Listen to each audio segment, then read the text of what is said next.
Udah pisah sama Leica, HP ini kameranya masih tetap ajib. Hebat banget. Ini dia, Huawei Mate 50 Pro. Salah satu OEM Android favorit gua sepanjang masa ya ini. Huawei buat gua tuh selalu jadi king of hardware. Jadi dia tuh bisa mengemas spesifikasi luar biasa ke dalam suatu device yang menurut gua lebih mutakhir dan bisa ngasih kita gambaran tentang apa aja yang bisa dilakuin sama Android.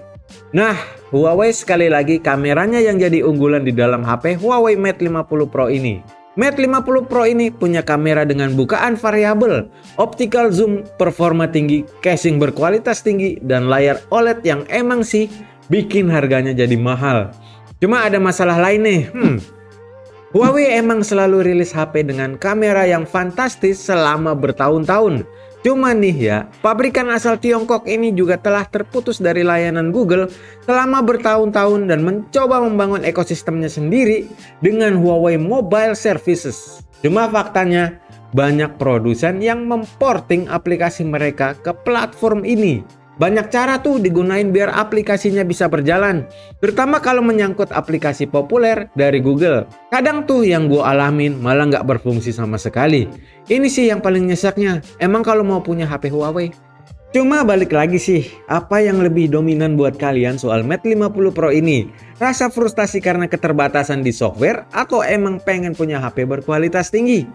Kalau kamu cari software yang bisa handle semua aplikasi, mending kamu skip deh lihat review ini. Cuma kalau kamu mau tahu tentang kecanggihan dari HP Mate 50 Pro ini, yuk ikutin review gua kali ini. Oke, kita mulai dari mana nih ya? Pertama dari desain bodinya dulu kali ya. Kalau gue lihat dan gue pegang, kali ini Huawei pakai material logam dan kaca berkualitas tinggi dipakai di Mate 50 Pro ini. Gile, semua elemennya itu menyatu, mulus. Udah gitu punya sertifikasi IP68, yaitu kedap debu dan air. Di bagian belakang, bahan kaca yang mengkilap warna hitam ini bisa jadi perak kalau kena cahaya. Keren sih. Terus ada modul kamera bulat khas Huawei Mate series yang besar di bagian atasnya. HP ini punya berat 212 gram ya guys. Standar lah ya. Huawei Mate 50 Pro nggak cuma kelihatan cantik, tetapi juga terasa nyaman dan enak pas dipegang, dan nggak goyah pas ditaruh di atas meja. Karena modul kameranya nggak begitu tebel. Cuma nih ya, HP ini sangat rentan terhadap sidik jari. Jadinya harus sering-sering ya lu bersihin untuk mempertahankan tampilannya yang ganteng ini.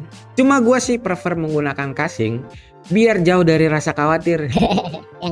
Untuk perlindungan layar dan bagian belakangnya dilindungi oleh Kunlun Glass dari Huawei yang katanya sih itu sangat tahan terhadap kerusakan akibat jatuh. Kayaknya sih bagus. Mudah-mudahan beda tuh sama Corning Gorilla Glass ya. Oke deh, menurut gua sih body dan desainnya itu top. Kerasa banget premiumnya. Nah, sekarang untuk layarnya. Pakai panel OLED yang punya ukuran 6,74 inci dengan refresh rate 120 Hz. Dan tampilannya luar biasa sih menurut gua. Terus layarnya ini punya tingkat brightness puncak di 1750 nits. Jadi terang tuh di panas-panasan juga. Dan emang kelihatan bagus untuk browsing, menonton video, dan ngegame sekalipun. Gua sih bener-bener nggak punya keluhan soal display dari HP ini. Sangat-sangat bagus. Lanjut ke performanya nih yang udah nggak pakai Kirin lagi. Tapi sekarang pakai SoC dari Qualcomm Snapdragon 8 Plus Gen 1. Chipset ini masih jadi salah satu chipset terkuat lah yang ada di pasaran sekarang. Buat penggunaan sehari-hari sih, ini udah lebih dari cukup untuk rasain experience yang smooth walaupun lagi dipakai fully loaded atau kerja berat HP-nya. Gua tes di game Honkai Impact sih, ini masih bisa jalan di setting tinggi ya. Nggak ada masalah ya, kalian tahu sendirilah kualitas dari Snapdragon 8 Plus Gen 1. Nggak ada masalah pokoknya. Cuma kalau dipakai ngegame lama-lama sih, gua rasain emang ada rada anget nih HP dan frame rate-nya bisa drop. Jadi mending kalau main game jangan terlalu lama sih ya guys. Buat yang mau lihat skor Untutunya berapa, nih sebelah sini guys. Gimana, lumayan kan ya? Untuk baterainya punya kapasitas 4700 mAh yang mampu tahan sampai 12 jam. Cuma uniknya nih, baterainya di 1% pun HP ini bisa masih nelpon sampai 12 menit dan bisa standby, nggak diapa-apain bisa tahan sampai 3 jam. Hebat banget. Udah gitu punya fitur fast charging di maksimal 66 watt. Bisa keisi baterainya sampai full kurang dari 2 jam. Dan untuk wireless chargingnya bisa di 50 watt. Reverse charging buat ngecas TWS kalian pun juga bisa. Kecepatannya tapi cuma 5 watt aja ya. buat OS-nya, karena ROM dan unit Cina dia pakai Harmony OS. Lagi-lagi kalian harus terbiasa kalau pakai HP ini ya. Dan emang susah sih kalau kita udah tergantung sama Google atau GMS-nya. Pakai HP ini berasa kurang. Ditambah lagi pakai bahasa Cina juga. Jadi mesti setting nih dan pakai translate buat ngertiin bahasanya. Dan Huawei ini juga banyak banget bloatware-nya. Maklum juga sih ya, ini kan ROM dari Cina, jadi app bawaannya tuh juga pasti dari sana. Cuma Huawei janjiin, seenggaknya ada 2 update OS dan 3 tahun security patch-nya. Mantap lah kalau gitu. Yang terakhir, nah ini nih kameranya guys. Lihat nih, cakep banget kan?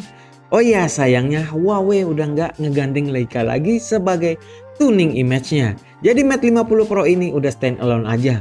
Posisinya aja di DxOMark ada di posisi kedua. Yang pertama dari Honor Magic 5 Pro. Wih, kalau ada HP-nya bisa kali ini di review. Oke, jadi Mate 50 Pro ini pakai sensor kamera dari Sony untuk kamera utamanya, yaitu Sony IMX766 50 megapiksel dengan filter warna RYB Quad Bayer. Jadi dengan aperture yang variabel gini tuh mirip kayak lensa kamera DSLR. Soalnya bisa kasih opsi untuk dapetin depth of field, jadi hasilin efek bokehnya cuakep. Dan juga bisa hasilin foto yang tajam. Ini sih bagus banget emang hasilnya. Untuk fotonya kali ini gue mau bandingin dengan S23 Ultra ya guys. Sama satu lagi juga dengan iPhone 14 Pro Max.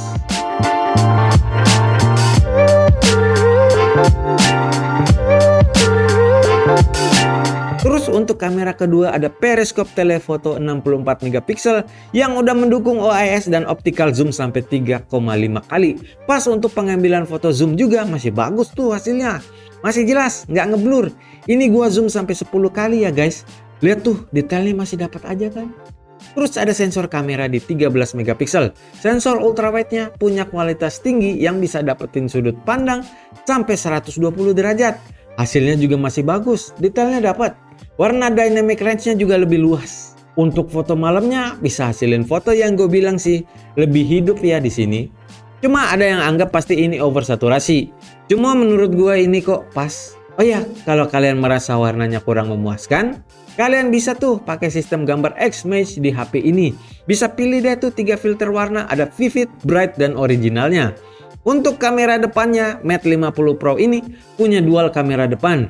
Sekilas sih, ini layar kameranya mirip-mirip sama iPhone ya guys. Di dalam poninya ini ada 13 megapiksel ultrawide, jadi bisa foto selfie bareng-bareng dalam satu frame. Oh iya, dia juga ada sensor TOF 3D untuk face trackingnya. Ini nih, cepat dan akurat. Gimana? Keren kan kamera dari Mate 50 Pro ini?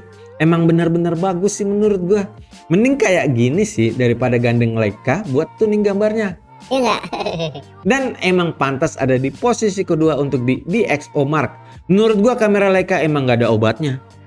Nah guys, kesimpulan gua kali ini untuk Huawei Mate 50 Pro apa ya kira-kira? Gini aja deh, kalau kalian mau punya HP dengan kamera yang excellent, desain yang unik, tanpa mikirin software dan sebagainya, ya you must buy lah. Asli HP ini bagus. Dan yang terpenting tuh ada duitnya buat beli.